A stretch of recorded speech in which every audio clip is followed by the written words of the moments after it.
Wow, I honestly forgot what that feels like. On Wednesday night, the Canucks hosted the Washington Capitals while on an 11-game losing streak. No wins in 2026. Today is January 21st, and they had no wins coming into the game. The incredible news was that Teddy Bluger would be returning to the lineup, and this is good because while the Canucks don't particularly want to win games, they certainly want to trade Teddy Bluger. Free agent at the end of the year, not going to resign in Vancouver. This is just kind of a deal that you have to get done. And now that he's healthy, teams are actually going to be interested in trading for him. So it's good to see Teddy Bluger healthy either way, but especially good for the fact that we might be able to get some value out of him. So that's good.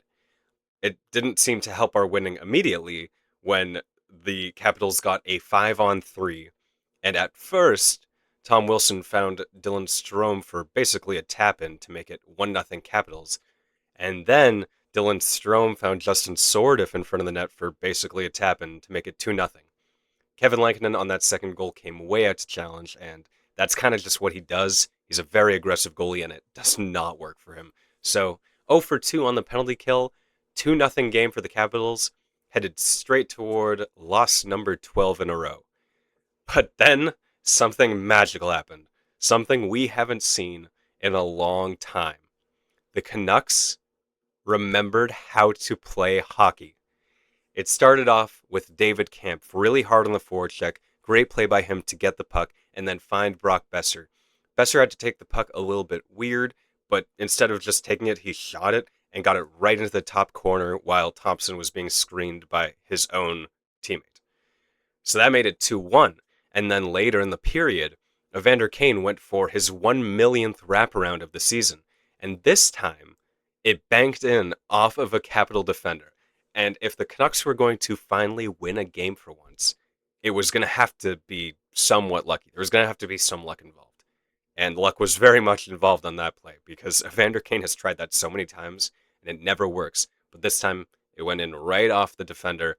2-2 game heading into the first intermission. Still more than enough time for them to lose. It was only a tie game at this point, but it was nice that they were scoring goals. The good news, or I guess bad news, depending on how you want to look at it, is that they continued to score. David Kampf once again, great job on the forecheck, and from the boards, he drew it back through his legs as if it were a faceoff right to the stick of Drew O'Connor, who put it home to make it 3-2 for the Canucks. They had a lead. They didn't stop because there was a 4-on-4 and there was a 2-on-1 that included Jake DeBrusk and Philip Hronek. Hronek crashed the net really hard. DeBrusk found the tape of his stick with a perfect pass, and Hronek, honestly, really good net front abilities. It's kind of crazy. Like, we don't see it a whole lot because he doesn't go to the net front all that often. But when he has the opportunity like that to be on a 2-on-1 and he crashes the net, he's actually pretty good in that spot. And he scored it. It was 4-2, his fourth of the year. Philip Hronek has been really, really good ever since the Quinn Hughes trade. He's been consistent all year. Obviously, I love him. I don't want to trade him. And he really gets stuff done. I'm glad to see him score in this one. Anyway, it was 4-2 heading into the third. And in the third, I think I kind of realized that the Canucks were just going to win this game. I didn't think they were going to blow it because they looked good. They were shutting it down. They were blocking shots. They stopped any really real threat from Washington. I was like, oh, this is it. This is where it ends. But Washington did score, and they made it a 4-3 game. It was Dylan Strome with his second of the night. And at that point, I still feel like the Canucks are going to win. But there's a piece of me that's like, oh, it would be really funny if they lost like this. That would be a really, really funny way to lose your 12th in a row. Anyway, they didn't. They won. They really, really shut it down after that, and they won. The first win of 2026. Honestly, throughout the game, I was thinking, okay, I'm fine with us losing. I'm fine with us blowing this. I even bet against the Canucks at one point because I just figured they would lose. I was fine with them losing, but towards the end of the game, and also when Phil Hronek scored, I was thinking, this is kind of fun, actually. It's kind of fun to win a game for once. And I know a lot of people have been taking the losses pretty hard because they just want to see their team win. And that has honestly made me feel kind of bad. So I'm glad that they could get this one. They have to win at some point, and part of me is happy that now that they've snapped an 11-game skid, they're not really going to be in the spotlight at all because people were talking about the Canucks not winning a single game in 2026. There was a lot of chatter about that. There was a lot of chatter about Adam Foote calling out the veterans in his locker room for basically giving up and being frustrated. And now that we've won a game, we don't have a crazy losing streak going. We can just play our shit hockey and nobody really cares. And I'm happy with that. This was a worthy win. I also feel I have been calling the Capitals frauds ever since last year, where they were the best team in the East. I've thought they are not that good, and I'm glad that they are proving me right this year. And this game really, really proves me right because they looked bad. The Canucks really felt like the better team in this one. I liked their game, and you know they were going to win it at some point. I'm fine with it being this one.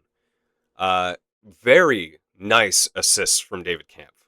The both assists that he got were beautiful. They were like highlight reel level assists. Those were his fifth and sixth points of the season in his 29th game.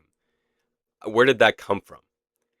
The answer to that question is Teddy Bluger coming back to the lineup means David Kampf's spot is not guaranteed anymore, so he actually has to play like this to be able to play in the lineup day in, day out. So if Teddy Bluger is what it takes for David Kampf to get going, maybe Teddy Bluger should have been in the lineup a while ago. That's not his fault, though. Teddy Bluger did play a good game, too. I like the line of Ogren, Bluger, Garland. Garland kind of sucks recently, but they are at least producing something. Not points, but they looked fine out there. And they did mention the Joshua Bluger Garland line. Obviously, I loved that. Every Canucks fan loved that line. And this is the same, but with another guy who's an energy guy, like Dakota Joshua was. Dakota Joshua and Liam Ogren they're somewhat different players. I mean, Ogren has used some physicality. They both have high energy. Ogren's probably a little bit more skilled than Joshua is, a lot younger too. So it's somewhat different, but it's also still the kind of guy that that line would need. So I like the fit there. I think honestly, they all played really well. Besher had 2 points. He was the first star of the game. It was good to see him have a good game. DeBrusk had a good game too. It seems like the veterans really, really responded to what Adam Foote said, which I don't want to give Adam Foote a whole lot of credit because I don't love the job he's done with the Canucks this year. But I mean, he calls out his veterans. His veterans play a game like that. That's what you want from a coach. Maybe, you know, he could have done that a lot more times this season and it couldn't have gotten to the point where we've lost 11 games in a row, and then he's motivating them to finally play well. But it it worked. Lankinen played well today, too. He saved 29 out of 31 shots against. Very solid effort from him, and if there's one Canuck who has deserved a win over this 11-game losing streak, it is absolutely Kevin Lankinen. He hasn't always been at his absolute best throughout this losing streak, but he has played very well in a lot of the games. And he has deserved a win at some point, but his team just hasn't been able to get him one until now. So it's good to see him rewarded, even if he's not so good at penalty killing. That's fine. It was fine. They did lock in on the penalty kill too. So they figured it out. They won the game. It's cool. Okay, to bring in some analytics before I go, I will say that the best analytical line, and all of them had over a 70% Corsi, was the Ogren Bluger Garland line. So that's great to see. Fresh out of Bluger's injury, they were already being productive, even if they didn't score. The worst line was Kane Pedersen DeBrusk, which is not very shocking because why is that a line that we're trying? I don't understand why Linus Karlsson isn't on Pedersen's line. And I like Höglander, Sasson, Karlsson. I think it's a cool line. But Karlsson works with Pedersen. We've seen that time and time again, and we've seen it work a lot better than DeBrusk works with Pedersen or Kane works with Pedersen. DeBrusk, Pedersen, Karlsson was a good line, and for some reason they just stopped doing it. Like Karlsson works with Pedersen. Why do we not use Karlsson and Pedersen? I would want to see Höglander, Pedersen, Karlsson. Honestly, those two guys are guys who have shown chemistry with Pedersen before. They keep trying Pedersen with DeBrusk or Kane or Besser though. Like, why? Why? I want to see the justification for all that because it's very frustrating. Anyway, the best player by game score for the Canucks was David Kampf. Best defenseman was Tom Wielander. The best defensive player was Phil Pronik, my goat. who also added a goal. So shout out to him. Kevin Lankinen, first of all. Hang on, last thing. 2 GSAX, so solid game from him. That's it on the advanced stats. I think that's also all I have to say. Hopefully they don't start streaking in the opposite direction now. We got that one win. It was really fun. We can go back to sucking a little bit now. But maybe not 11 losses in a row sucking. Maybe just like normal sucking from now on. I'd be okay with that.